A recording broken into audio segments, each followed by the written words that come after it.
சகஸ்ரம் ஸ்லோகம் 117. ரகுபதி பத பத்மாத்ரத்னபீடே நிவேஷ்டும் பரத சிரசி லக்ஷ்ணாம் ப்ரேக்ஷ்ய பாதாவனித்வாம் பரிணத புருஷார்த்தः பௌரவர்கஸ்த்வயம் தே விதிமபஜத சர்வோ வந்தி வைதாளிகானாம்.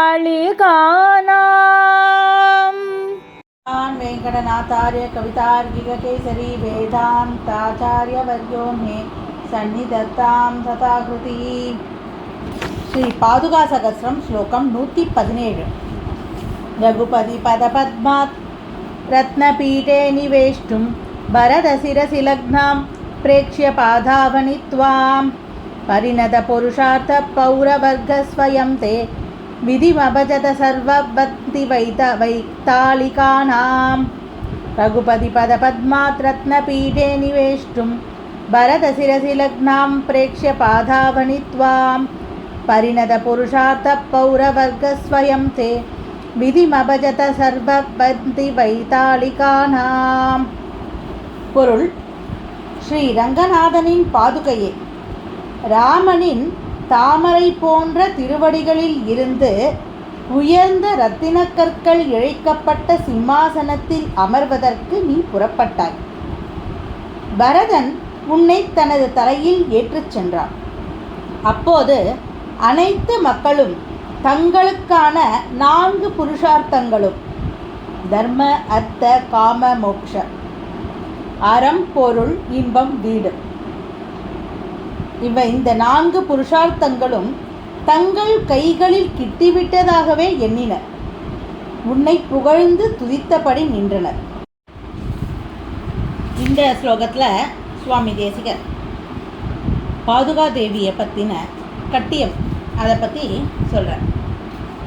அதாவது இப்போ யாராவது பெரியவர்கள், பெருமாள், ஆச்சாரியர், இவர்களெல்லாம், ராஜா, இவாளெல்லாம் ஒரு இடத்துலேருந்து இன்னொரு இடத்துக்கு போகும்பொழுது அவளுக்கு கட்டியம் அப்படின்னு ஒன்று சொல்லுவாள். அதாவது இன்னார் வந்துட்டுருக்கா, இந்தார் ஏழி இருக்கா, இன்னார் ஏழி இருக்கா அப்படின்னு சொல்லுவாள். அது அந்த கட்டியம் அப்படிங்கிறது அவளை பற்றின புகழ்ந்து, அவளை பற்றி புகழ்ந்து சொல்லக்கூடிய வார்த்தைகள். அதாவது ராஜ மார்த்தாண்ட, ராஜ திலக, ராஜகுல திலக அப்படின்லாம் நிறைய சொல்லுவா இல்லையா, இது பேர் தான் கட்டியம். அந்த மாதிரி கோவில்கள்லாம் விசேஷங்கள் நடக்கும் பொழுது அந்த ஆழ்வார் ஆச்சாரியர்கள் எழுதியிருக்கும் பொழுது கட்டியங்கள் சொல்வாள். அது ரொம்ப விசேஷம்.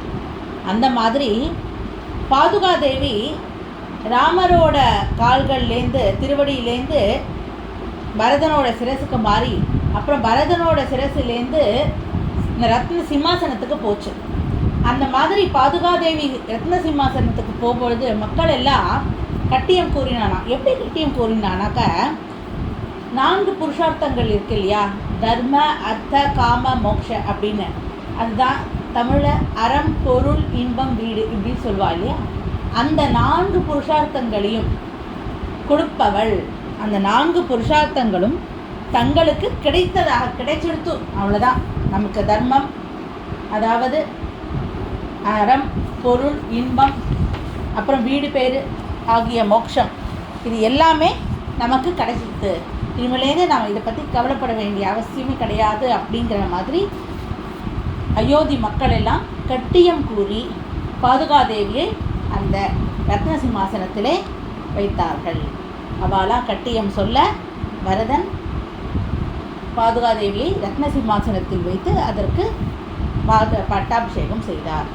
ஆக பாதுகாதேவி இந்த ராமரோட திருவடியிலேருந்து அந்த ரத்ன சிம்மாசனத்துக்கு ஏழும் பொழுது இந்த மாதிரி தான் எல்லாரும் கட்டியம் சொன்னார்கள்.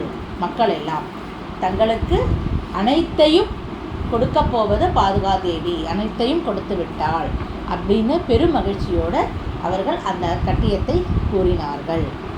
அனைத்தையும் கொடுக்கக்கூடியவள் அப்படின்னு கிட்டியம் சொன்னான். ஆக பாதுகாதேவி அறம், பொருள், இன்பம், வீடு பேறு ஆகிய தர்ம, அர்த்த, காம, மோக்ஷ அப்படிங்கிற 4 புருஷார்த்தங்களையும் அனைவருக்கும் கொடுக்க வல்லவள். அதனால் பாதுகாதேவியை சரணடைந்தால் நமக்கு அனைத்துமே கிட்டும் அப்படிங்கிறத இந்த ஸ்லோகத்திலேருந்து சுவாமி தேசிகன் நமக்கு சாதிக்கிறார். அடுத்த ஸ்லோகத்தை நாளைக்கு பார்க்கலாம். கவிதார்க்கிக சிம்ஹாய கல்யாண குணசாலினே ஸ்ரீமதே வெங்கடேஷாய வேதாந்த குரவே நமஹ.